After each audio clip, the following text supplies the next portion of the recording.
Hello दोस्तों। हम लोग हिस्ट्री के कुछ 500 क्वेश्चन देखेंगे। इम्पोर्टेंट क्वेश्चंस होंगे ये।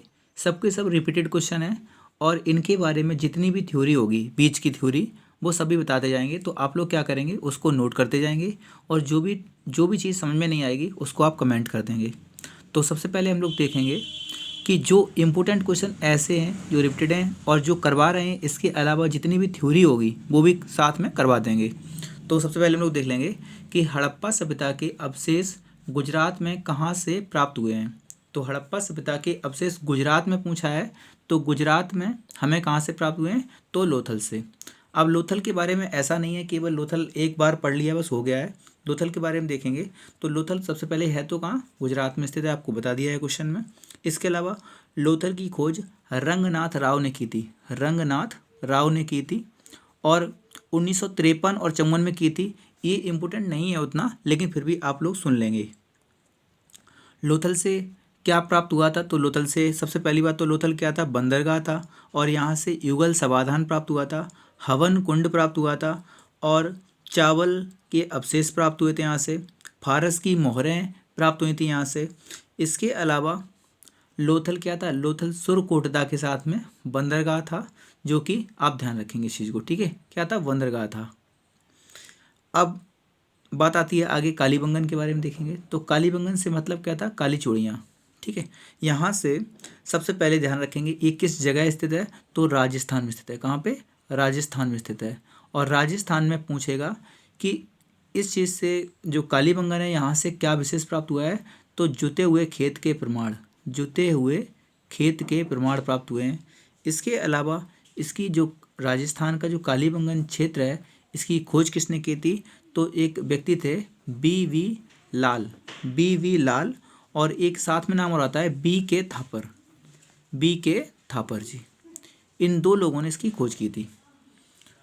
अगर आगे देखेंगे तो कालीबंगन से ही हमें हवन कुंड और हवन कुंड और जुते हुए खेत के प्रमाण प्राप्त हुए हैं, ये बात हमने देख लिया है। अब और चीज़ें देखेंगे तो अलंकृत ईंट भी यहाँ से प्राप्त हुई है। हालांकि हम और चीज़ें जब डिस्कस करेंगे, टॉपिक बाय डिस्कस करेंगे, तब उसमें बताते जाएंगे। इसके अलावा द्वारिका आप जानते हैं भगवान श्री कृष्ण की जगह थी, जहाँ पे द्वापर के युग में बताते हैं कि भगवान विष्णु के अवतार जो श्री कृष्ण थे उनके मतलब कि वहाँ पे रहने के प्रमाण हैं। इसके अलावा अगर अरकामेडू की बात की जाएगी तो यहाँ से सिर्फ और सिर्फ रोमन बस्ती का प्रमाण मिला है। एक भारत और रोम के व्यापार के संबंध में यहाँ पे साक्ष्य प्राप्त हुए हैं। ऐसे थ्योरी वाइज चलेंगे हम लोग तो काफ़ी क्वेश्चन कवर होते जाएंगे और इनको आप आराम से देखते जाएंगे, जिससे आपको फ़ायदा मिलेगा। अब आगे दूसरा नंबर क्वेश्चन है कि प्राचीन भारतीय विश्वविद्यालय के अवशेष हमें कहाँ से प्राप्त हुए हैं। प्राचीन भारतीय विश्वविद्यालय के पूछे हैं तो सबसे पहले ध्यान रखेंगे कि जो पाकिस्तान का इलाका था वो भी हमारे क्षेत्र में पड़ता था। तो सबसे पहले कौन था, तो तक्षशिला का नाम आएगा। किसका, तक्षशिला का नाम आएगा। अब तक्षशिला से बाद में कौन सा बना है, तो नालंदा। विश्व का सबसे प्राचीनतम विद्यालय कौन था या विश्वविद्यालय कौन था, तक्षशिला था।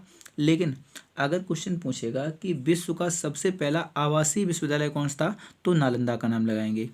अब तक्षशिला आपको पता है कि जो पाकिस्तान का रावलपिंडी वाला इलाका है तो वहाँ पड़ता है। यहीं पे आपको पता है कि आचार्य जो चाणक्य थे यहीं पे मौर्य चंद्रगुप्त मौर्य को शिक्षा दिए थे और यहीं से प्रसिद्ध जो हमारे यहाँ के क्या बोलते हैं इनको, वैद्य रहे हैं, जीवक, उन्होंने भी यहीं से पढ़ाई की थी। ध्यान रखेंगे इस चीज़ को। और इसके अलावा भी ध्यान रखेंगे तो रावलपिंडी एक्सप्रेस के नाम से किसको जाना जाता है, ये लोग आप लोग कमेंट में क्वेश्चन जरूर बताना, आंसर देना इसका कि कौन है, ठीक है। आचार्य चाणक्य तक्षशिला के शिक्षक थे उस समय, ध्यान रखेंगे इस चीज़ को।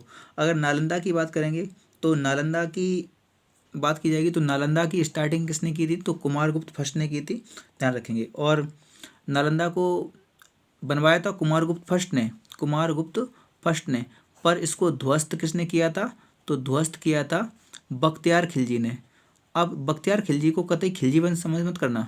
बख्तियार खिलजी जो था ये गौरी, या फिर कह सकते हो बाद में जब गौरी मर जाता है तो उसके बाद कुतुबुद्दीन ऐबक का गुलाम रहा है, ये सेनापति भी रहा है।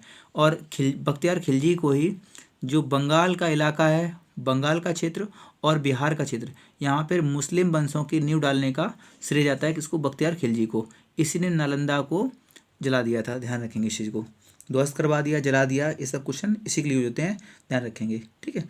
1199 पूछ लेता, कभी कभी पूछ लेगा इस चीज़ को, तो 1199 से लेके और इसका जाता है 1202 तक, ठीक है। इसके बीच में इसने ऐसा काम किया था कि बंगाल और बिहार में अभियान चलाया था, उस दौरान इसको ध्वस्त कराया था, ठीक है। अब इसके अलावा बात करेंगे तो उज्जैन की बात करेंगे, तो उज्जैन में आपको पता है महाकालेश्वर मंदिर है, ये अवंती की कैपिटल थी, अवंती की कैपिटल थी, अवंती की कैपिटल थी ये। और यहीं पे महाकालेश्वर मंदिर है, जिसको महाकालेश्वर कॉरिडोर बना दिया गया है। मोदी जी ने इसका अच्छे से अभी करवाया है, और आज के दिन में इसका रिकॉर्ड भी तोड़ दिया। जो अयोध्या में दीप जलाने का रिकॉर्ड था, उसको भी उज्जैन ने रिकॉर्ड को तोड़ दिया है, ध्यान रखेंगे इस चीज़ को, ठीक है। और यहाँ पे जो महाकालेश्वर मंदिर है, यहाँ पे कुंभ का मेला भी लगता है उज्जैन में, आपको पता होगा। कुंभ का मेला 4 जगह लगता है, एक तो हरिद्वार है, हरिद्वार है, नासिक है, नासिक गोदावरी किनारे है, हरिद्वार गंगा किनारे है, और उज्जैन हो ही गया, ठीक है। उज्जैन और प्रयाग, अपना प्रयाग में पता है आपको, उज्जैन में क्षिप्रा नदी है, नासिक में गोदावरी, हरिद्वार में गंगा, और प्रयाग में गंगा यमुना सरस्वती है। इसके अलावा आप लोग देख सकते हैं, और अगर बात की जाएगी तो उज्जैन से संबंध किसका है, एक व्यक्ति का नाम आता है, महाकवि कालिदास का नाम आता है, ठीक है। अब कालिदास का नाम आते ही भारत का शेक्सपियर कह सकते हो, लेकिन ये सब कहना गलत होता है, लेकिन हमें याद करना है, कुछ प्रॉब्लम्स हैं ही ऐसी, ठीक है। अगर उज्जैन की बात की जाएगी तो यहाँ पे गुप्त शासक थे चंद्रगुप्त सेकंड, जिन्होंने इसको उज्जैन को कैपिटल बनाया था, ठीक है। उज्जैन के शासक थे, उन्होंने कैपिटल बनाया था चंद्रगुप्त सेकंड, जिन्होंने इसको कैपिटल बनाया था। ये सब क्वेश्चन आपको आने चाहिए, ठीक है। और बात की जाएगी विक्रमशिला की, तो पाल वंश के शासक थे एक, जिनका नाम था धर्मपाल, इन्होंने इसकी स्थापना कराई थी, ध्यान रखेंगे, धर्मपाल, ठीक है। धर्मपाल ने इसकी स्थापना की थी विक्रमशिला की, ठीक है। आगे बढ़ते हैं हम लोग, आगे बढ़ते हैं। एक बात और ध्यान रखेंगे, नालंदा को बौद्धयान जो क्या बोलते हैं जी, बोलते हैं किसको, बोलते हैं नालंदा को महायान शाखा का ऑक्सफोर्ड, ठीक है। महायान शाखा का ऑक्सफोर्ड बोलते हैं इसको, ध्यान रखेंगे, ठीक है। महायान शाखा संबंधित है कौन सी, नालंदा विश्वविद्यालय, ठीक है। निर्माण किसने कराया था, कुमारगुप्त फर्स्ट ने, और इसको ध्वस्त किसने किया था, बख्तियार खिलजी ने। इसके अलावा आगे बढ़ जाएंगे हम लोग, तो मुस्लिम लीग का प्रथम सम्मेलन कहाँ हुआ था, सबसे पहले मुस्लिम लीग की स्थापना कहाँ हुई थी, तो 1906 में इसकी स्थापना होती है, 1906 में इसकी स्थापना होती है, कहाँ पे, तो ढाका में। ढाका में 2 व्यक्ति होते हैं, एक तो होता है नवाब, वहाँ का क्या नाम था, सलीम उल्लाह खां, नवाब था सलीम उल्लाह खां, और एक व्यक्ति था यहाँ पे, कौन नाम था, आगा खां, क्या नाम था, आगा खां। सलीम उल्लाह खां और आगा खां, 2 व्यक्ति इसकी नींव डालते हैं, कहाँ पे, 1906 में ढाका में। और इसका पहला सम्मेलन होता है कहाँ पे, तो अमृतसर में इसका पहला सम्मेलन होता है, कहाँ पे, 1908 में, ठीक है, 1908 में, ध्यान रखेंगे। और मुस्लिम लीग जो थी, इसी ने पाकिस्तान को धर्म के आधार पे बंटवाने में सबसे अहम भूमिका निभाई है। तो ये जो क्वेश्चन आते हैं, जितने भी भेदभाव के रूप में क्वेश्चन आते हैं, सब मुस्लिम लीग के रूप में ही, ध्यान रखेंगे आप लोग, ठीक है। हाँ, कुछ क्वेश्चन जैसे आप लोग ध्यान कर सकते हैं कि पटना की नींव किसने रखी थी, आप लोग बताएंगे इस चीज़ को, ठीक है। पटना से पहले पाटलिपुत्र था, उसकी नींव किसने रखी थी, आप लोग कमेंट में बताएंगे इस चीज़ को। हालांकि पाटलिपुत्र और पटना का डिफरेंस कब हुआ है, ये आप लोग बता सकते हैं क्वेश्चन, ठीक है। दिल्ली की बात करेंगे तो दिल्ली की नींव रखी थी अनंगपाल सिंह तोमर ने, लेकिन अगर नई दिल्ली की बात करेगा क्वेश्चन में, तो नाम आता है एडविन लुटियन का, किसका, एडविन लुटियन का, ठीक है, ध्यान रखेंगे। ये दोनों क्वेश्चन के आंसर आप लोगों को कमेंट में बताने हैं, ठीक है। हाँ, और अलीगढ़ में मुस्लिम विश्वविद्यालय है, जहाँ पे शैक्षणिक शिक्षा दी जाती है, और इसका निर्माण पूछेगा, इसका किसने किया था, तो नाम आता है किसका, और सर सैयद अहमद खान का, ठीक है। आगे बढ़ते हैं हम लोग। किस सम्राट ने श्रीनगर में स्थित शालीमार बाग लगवाया था, बाग लगवाया था, तो नाम आता है जहांगीर का, किसका आता है, जहांगीर का, ठीक है। जहांगीर ने 1619 में क्या किया था, यहाँ पे इसका निर्माण कराया था। एक क्वेश्चन ध्यान रखेंगे, जहांगीर के काल को ही सबसे ज़्यादा चित्रकला का स्वर्णिम काल कहा गया है। चित्रकला का स्वर्णिम काल। और अकबर के काल को पूछेगा तो हिंदी साहित्य का स्वर्णिम काल। ठीक है। इसके अलावा अगर शाहजहाँ के काल को बोलेंगे तो किसका कहा जाता है? वास्तुकला का। ठीक है, क्योंकि आपको पता है कि इसने जितनी बड़ी बड़ी इमारतें बनवाई हैं, लाल किला से लेके जो भी बड़ी बड़ी इमारतें हैं किसने बनवाई हैं? तो शाहजहाँ ने। जहांगीर के काल को चित्रकला का स्वर्णिम काल, अकबर के काल को हिंदी साहित्य का क्या कहा जाएगा? स्वर्णिम काल, और शाहजहाँ के काल को वास्तुकला का स्वर्णिम काल। और दारा सिकों को इस नीति के लिए जाना जाता है कि हिंदू मुस्लिम एकता का जो एकता का प्रतीक किसी को कहा गया तो दारा सिकों कहा गया है। और यही व्यक्ति था जिसने सबसे ज़्यादा महाभारत से लेके हर किताब की पढ़ने का श्रेय जाता है इसको। और इसने अपने समय में सबको मतलब कि एक तरीके से पढ़ाने का काम भी किया है। और ये शाहजहाँ का सबसे बड़ा पुत्र था दारा, और इसका छोटा भाई था औरंगजेब, जो गद्दी पे बाद में बैठता है दारा सिकों को मार के। और इसके पहले दारा सिकों जो था ये युद्ध में पराजित हो जाता है, और इसका एक नाम मिलता है शाह बुलंद इकबाल। ये ध्यान रखेंगे, नाम क्या था इसका? शाह बुलंद इकबाल के नाम से भी इसको जाना जाता है। शाह बुलंद इकबाल के नाम से इसे जाना जाता है। ठीक है, अब आगे बढ़ेंगे हम लोग।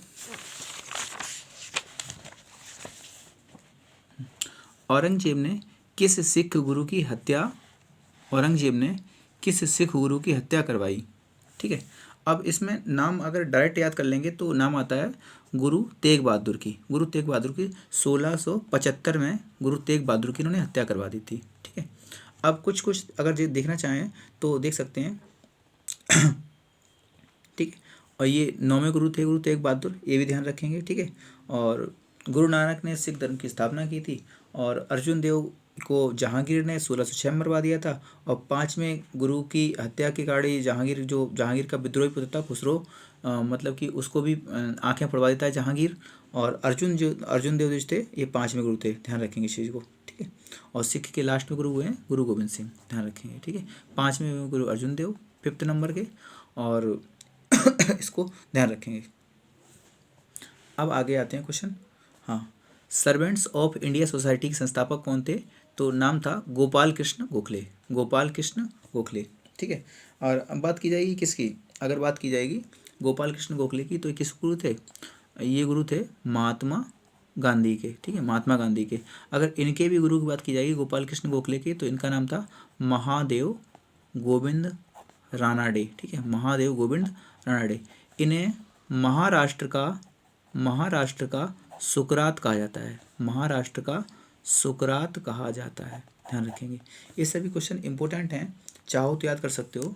और अगर बात की जाएगी किसकी? अगर बात की बी आर अम्बेडकर की, तो 1924 में इन्होंने एक सभा की स्थापना की थी। इसका नाम था बहिष्कृत हितकारिणी सभा।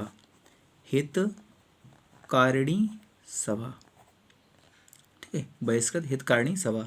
ठीक है, और बी आर अम्बेडकर जो थे ड्राफ्टिंग कमेटी के हेड भी थे, और चित्तरंजन दास जी जो थे ये अपने सुभाष चंद्र बोस जी के गुरु थे। ठीक है, ध्यान रखेंगे।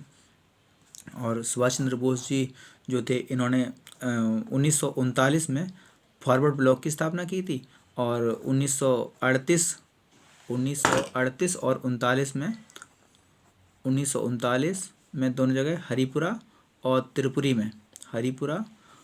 त्रिपुरी में कांग्रेस की अध्यक्षता की थी। तो इतने सारे क्वेश्चन आप लोग याद कर लेंगे। थैंक यू दोस्तों।